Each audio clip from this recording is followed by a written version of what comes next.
I'm sure we've all found ourselves on our seventh true crime documentary of the night and wondered just how someone's past can negatively impact their future. I have been studying psychology for a few years now, and I have made sure to find the most dependable, reliable, and trusted sources possible in developmental psychology, including John Bowlby and Erik Erikson, both groundbreaking psychologists in the science. Now, as the name implies, developmental psychology does usually follow a chronological order, so I will naturally follow Bowlby's attachment theory first. If you could please refer to the second slide. Now, John Bowlby's attachment theory really only applies to children under the age of 5. His theory was that these children need to form an emotional bond of some kind with a maternal figure or a trusted adult.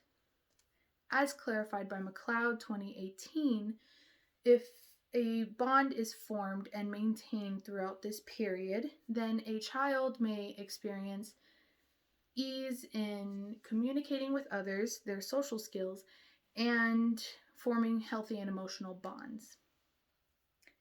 If the bond is broken between the child and the figure or is never developed, according to Bowlby 1958, then the effects can be detrimental, including delinquency, for a temporary example. While this theory in particular focuses primarily on toddlers, Erik Erikson's psychosocial development stages actually focus on all of human development, but I will only be focusing on the 3 main childhood stages. If you could please refer to the next slide. So the first stage that Erik Erikson relies on is titled Initiative versus Guilt. It begins at the age of 3. In this stage, as described by Erikson 1950, this stage will include a child asking questions. It will be the stage in which a child wants to take the lead in anything they do. They want to approach others and they want to learn more about the world around them. Now, according to Thomas 19, if a child should be overly persistent in their questions, it is good to pull the reins back a little bit. However, if the child feels too much guilt and shame, then they will experience some sort of anxiety and will be a little closed off in their life because they will fear the guilt and shame. The next stage is industry versus inferiority. This stage occurs during the ages of 5 to 12. In this stage, a child forms their self-esteem. They will depend on their disappointment or their pride to figure out what they are strong in and what they are not strong in. If a child feels too much disappointment, as cited by Erikson 1950, then it will lead to inferiority and feelings of hopelessness in everything that they do, and the child will not reach their full potential. And the final stage in the childhood takes place from the ages 12 to 18. In this stage, as cited by McLeod 2018, it is titled Identity versus Role Confusion. A child will try to find their own sense of self and their personal beliefs, and if they should feel some sort of identity crisis, it is normal. So they will experiment with different lifestyles. However, if a child still doesn't find who they are, or they are forced to take on another identity during this time, they will feel some sense of unhappiness and discomfort among many other effects.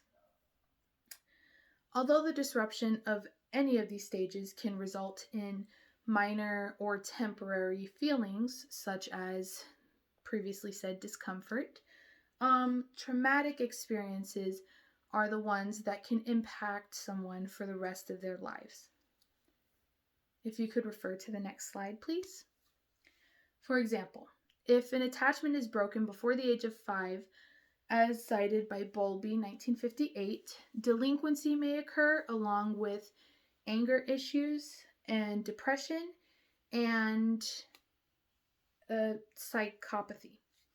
Now, these traits have been seen in many killers, specifically Ed Kemper and Jeffrey Dahmer, as noted by Bond 2014 and Janus 2019. Next slide, please. If any of the developmental stages are broken, meaning Erikson's developmental stages, 1950, the child will experience various behavioral disorders or issues as they grow up, depending on how much they were traumatized and which stage they had impacted. So this includes the development of a low self-esteem, a reluctancy to approach others, and the establishment of a negative identity. All of these seen in serial killers such as Richard Ramirez and Ed Gein, as cited by Markarian 2020. According to mentalhealthcenter.org 2019, childhood trauma can result in permanent emotional damage and broken communication skills for a child, leaving them isolated from the rest of the world. It's clear that disruptions of the development of a child are detrimental as they grow older, and it ruins their communication skills and their social skills with others. Today I've shown you that a child can go through so much development and can still have a broken psyche as they grow up, no matter what the cause.